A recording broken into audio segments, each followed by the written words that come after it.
എല്ലാ ഹിപ്പ് പെയിൻസും ആർത്രൈറ്റിസ് ആണോ ഓസ്റ്റിയോആർത്രൈറ്റിസ് ആണോ? ഞാൻ doctor Ankit Jose, consultant orthopaedic surgeon, arthroscopic and joint preserving surgeon. Hip pains can be of different causes.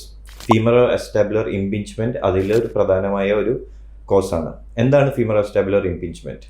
നമ്മുടെ femur അഥവാ തൈ ബോണിലും അസ്റ്റാബുലത്തിലും ബോൺ ഓവർഗ്രോത്ത് വരുന്ന ഒരു കണ്ടീഷനാണ് ഫീമറോ അസ്റ്റാബുലർ ഇംപിഞ്ച്മെന്റ്.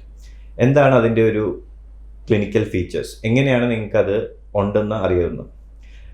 ഇടുപ്പിൽ പെയിൻ മെയിൻലി ഒരു 25 to 35-40 ഇയേഴ്സിലാണ് ഈ ഹിപ്പ് പെയിൻ സ്റ്റാർട്ട് ചെയ്യുന്നത്.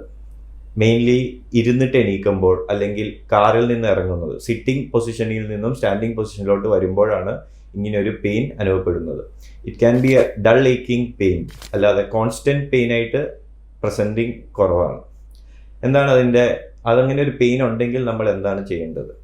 ഫസ്റ്റ് ഒരു എക്സ്റേ, പെൽവിസിൻ്റെ ഒരു എക്സ്റേ എടുക്കുക. അത് കഴിഞ്ഞിട്ട് നമ്മൾ ഒരു MRI സ്കാനിൽ നമ്മൾ അത് കൺഫേം ചെയ്യുകയും അതിനുള്ള ട്രീറ്റ്മെൻറ്റ് പ്ലാൻ ഡിസൈഡ് ചെയ്യുകയും ചെയ്യും. ഹിപ്പ് സർജറി അഥവാ ഓപ്പൺ സർജറി അല്ലാതെ കീഹോൾ സർജറിയിലൂടെ തന്നെ നമുക്ക് ഈ ഫീമറോ അസ്റ്റാബുലർ ഇംപിഞ്ച്മെന്റ് അഡ്രസ് ചെയ്യാൻ പറ്റുന്നതാണ്. Future is Hospital. Health is happiness.